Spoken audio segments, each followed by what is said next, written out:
Assalamualaikum warahmatullahi wabarakatuh. Perkenalkan kami dari kelompok 5 yang terdiri dari Diniatin Hulu, saya sendiri, Rasya Putra, Dinda Lestari, dan juga Rizky Lot. Nah, pada kesempatan ini, kami akan mempresentasikan buku saku digital yang berjudul Pola Interaksi Teman Sebaya dalam Membentuk Perilaku Sosial Peserta Didik. Selamat menyimak. Pertama, saya akan menjelaskan bagian sampul.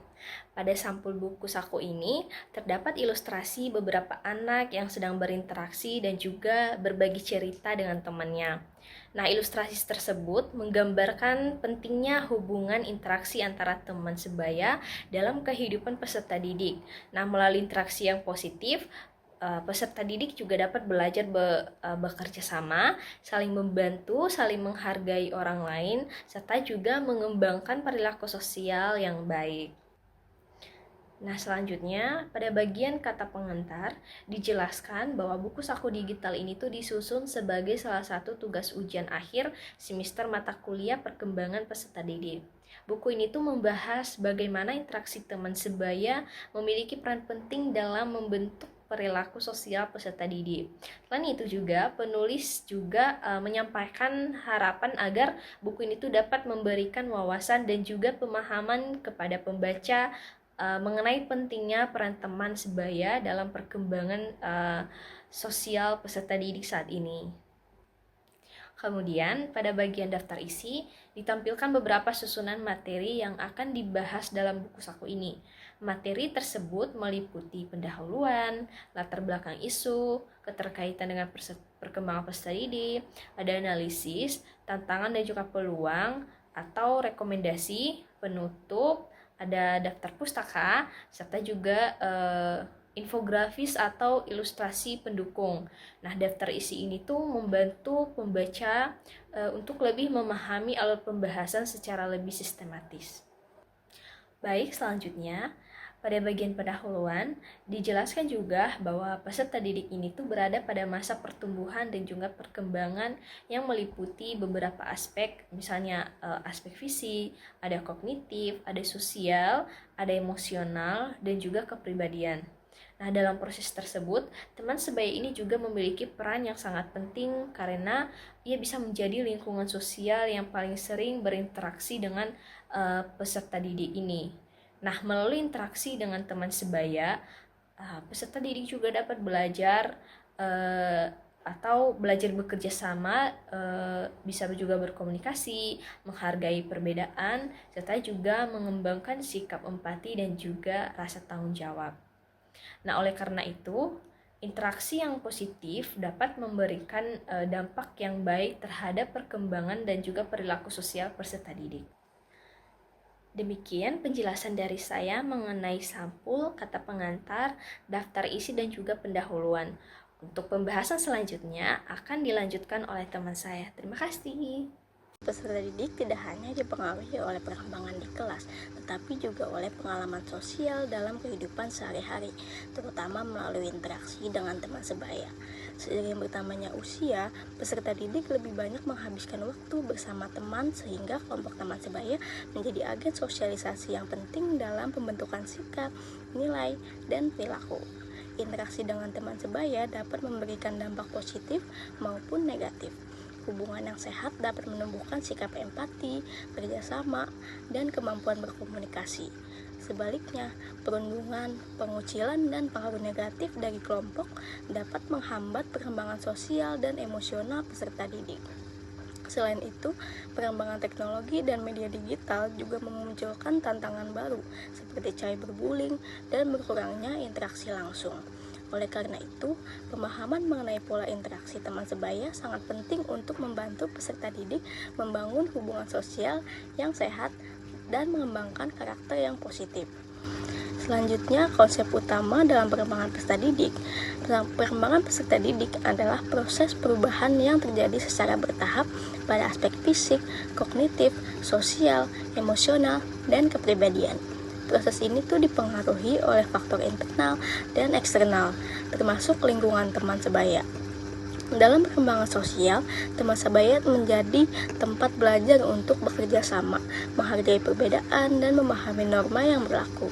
Selain itu, dukungan dari teman dapat meningkatkan rasa percaya diri dan membantu pembentukan identitas diri.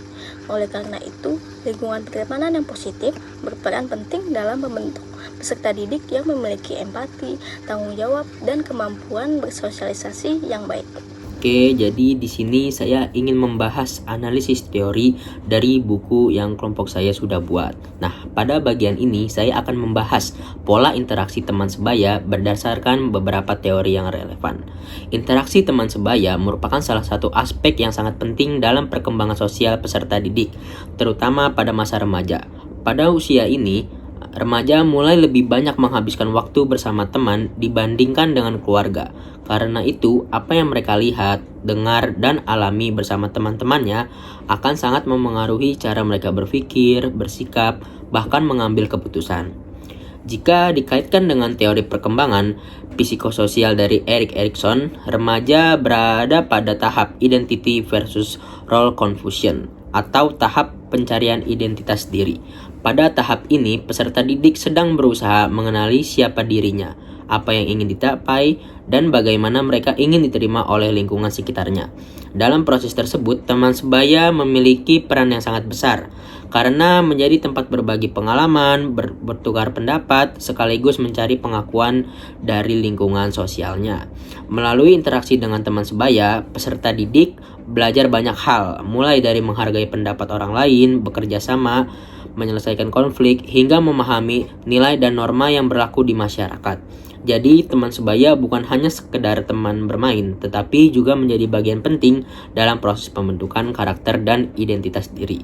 Selain teori Erikson, analisis ini juga dapat dijelaskan menggunakan social learning theory dari Albert Bandura. Menurut Bandura, seseorang belajar melalui proses mengamati dan meniru perilaku orang lain, yang artinya perilaku peserta didik tidak hanya dipengaruhi oleh apa yang diajarkan guru atau orang tua, tetapi juga oleh contoh yang mereka lihat dari teman-temannya. Di lingkungan sekolah, peserta didik biasanya akan lebih mudah meniru teman yang dianggap berpengaruh atau menjadi panutan. Jika lingkungan pergaulannya positif, misalnya rajin belajar, disiplin, dan saling membantu, maka perilaku tersebut juga cenderung akan diikuti. Sebaliknya, jika lingkungan pergaulannya dipenuhi perilaku negatif seperti membolos, melanggar aturan, dan melakukan perundungan, maka perilaku tersebut juga dapat ditiru. Dari kedua teori tersebut dapat dipahami bahwa kualitas interaksi teman sebaya sangat menentukan perkembangan sosial peserta didik. Semakin positif lingkungan pergaulannya, semakin besar pula peluang peserta didik berkembang menjadi pribadi yang memiliki karakter baik dan mampu berinteraksi secara sehat dengan orang lain. Oke, selanjutnya saya akan membahas analisis data terkini. Selanjutnya saya akan membahas kondisi interaksi teman sebaya berdasarkan perkembangan yang terjadi saat ini. Saat ini, perkembangan teknologi telah mengubah cara peserta didik berinteraksi. Jika sebelumnya hubungan dengan teman lebih banyak dilakukan secara langsung di sekolah, sekarang komunikasi juga berlangsung melalui berbagai media sosial seperti WhatsApp, Instagram, TikTok, maupun platform digital lainnya. Hal ini membuat peserta didik bisa tetap berkomunikasi tanpa harus bertemu secara langsung.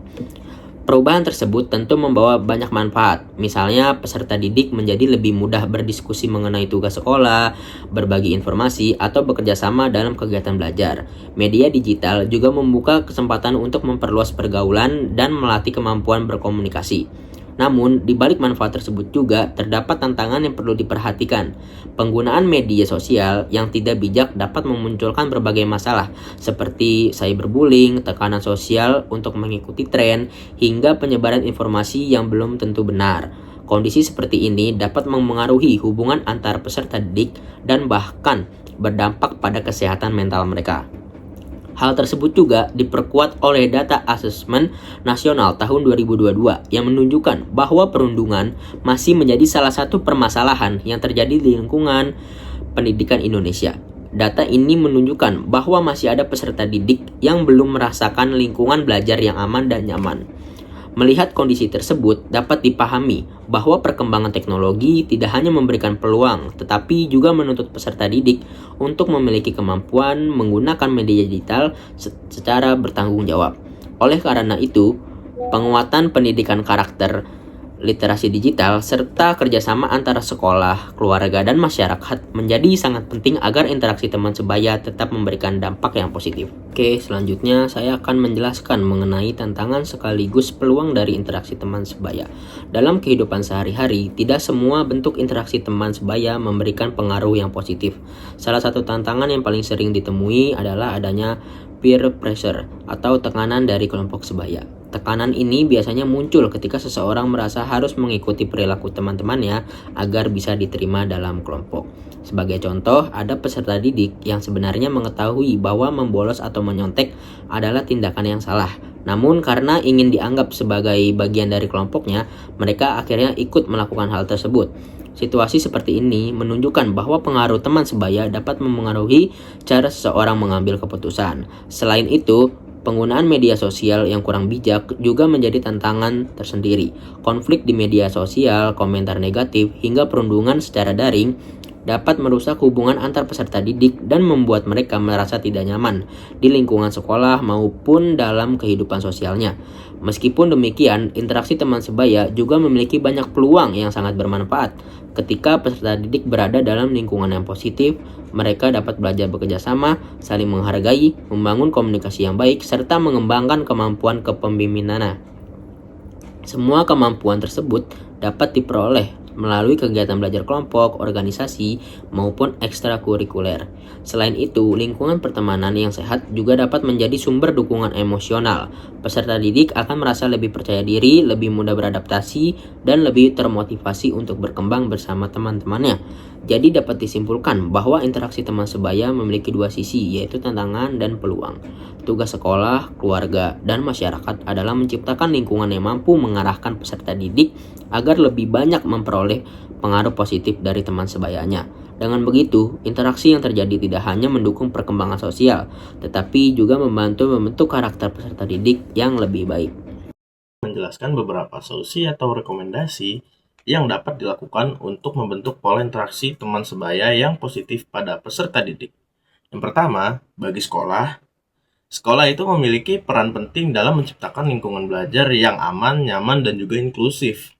Sekolah dapat menyelenggarakan program penguatan karakter, kegiatan yang mendorong kerjasama antar peserta didik, dan juga menerapkan kebijakan anti perundungan atau anti bullying.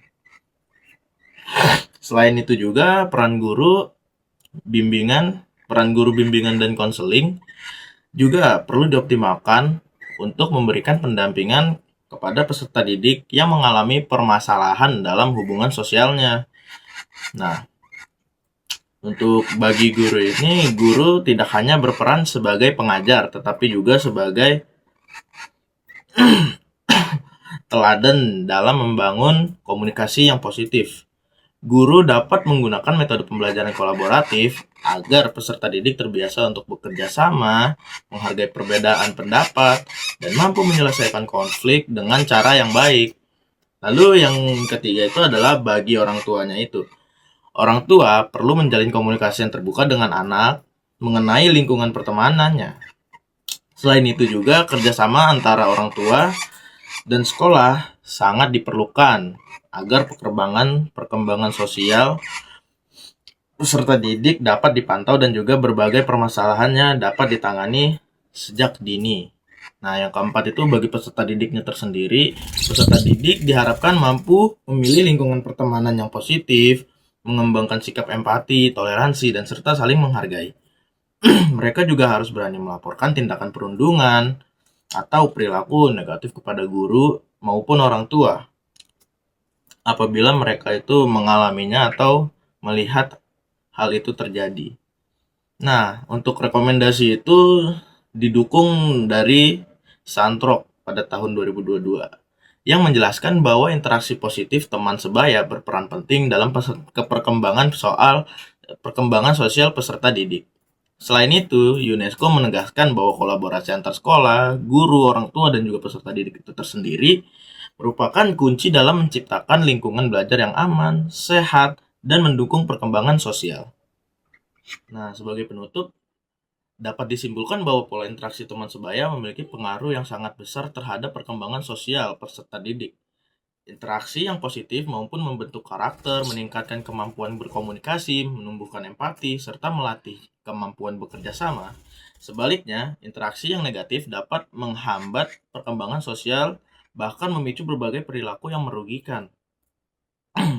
Oleh karena itu diperlukan kerjasama antara sekolah, guru, orang tua, dan juga peserta didiknya untuk menciptakan lingkungan yang aman, nyaman, dan juga saling mendukung.